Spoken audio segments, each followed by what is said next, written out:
həyat yoldaşınla aranda bir soyuqluq yarandığını və hətta ayrıldığını deyə bir söhbətləri yəqin sosial şəbəkədə çıxmışdı qarşına. Ailəm mövzusunda heç bir kanallarda və danışmıram, heç vaxtda danışmaq fikrim yoxdur.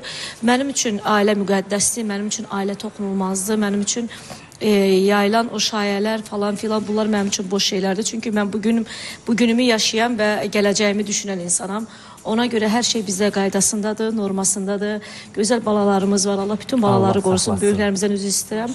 Gözəl ailəmiz var, müqəddəs. Mənim ailəm toxunulmazdır. Ona görə xahiş edirəm bu mövzuda mən istəmirəm. Bəlkə birində mən müdaxilə edeyim. Edin, əlbəttə, buyurun. Bir abıçay olaraq. Can, xanım, var olun. Mən valla o xəbəri mən də eşitdim. Mən dəfələrlə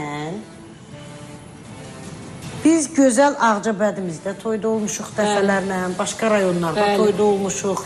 Hətta hüzür yerlərində də mən həmişə nə deyim? Birlikdə görmüşük. Zemanı mən həyat yoldaşımla birlikdə görmüşüm. Daim birlikdə. Allah həmişə canı sağlasın, bütün ailələri qoy, bunu da deyim ürəyimdə qalmasın. Zemoçka, çox gözəlləşmirsən. Günü-gündən gözəlləşir. Maşallah. O yəqin kimlərinsə arzusudur, ürəklərində qalsın. Amin. Ailəmiz müqəddəsdir, ailə həqiqətən mənim üçün. Siz bilirsiniz ki, mən nə qədər ailəm üçün mücadilələr eləyən insanam və ailəmi hər zaman qoruyub, saxlayan və əbədiləşdirən, belə deyim, öz beynimdə əbədiləşdirmişəm, o toxunmazdır mənim üçün.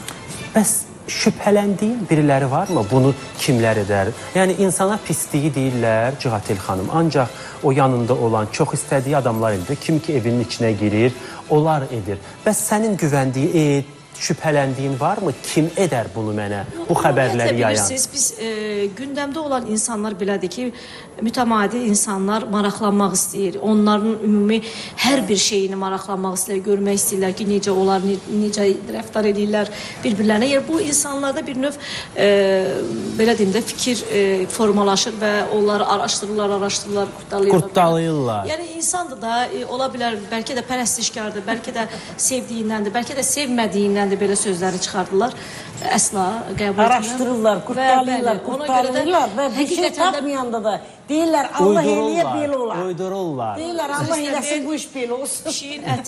Pişiyin ağzı ətə çatmayanda deyir. Bəli, belə bir mövzudur, ona görə mən qətiyyən heç bilmirəm, heç düşünmürəm də ki, bunu kimsə düşünər və belə fikirləşər. Nə gözəl, Zema bu suala da elə burada, öz aramızda verilişində nöqtə qoydu və bildirdi ki, ailəmdə hər şey qaydasındadır və hər şey də gözəldir. İnşallah elə bir ömür belə olar.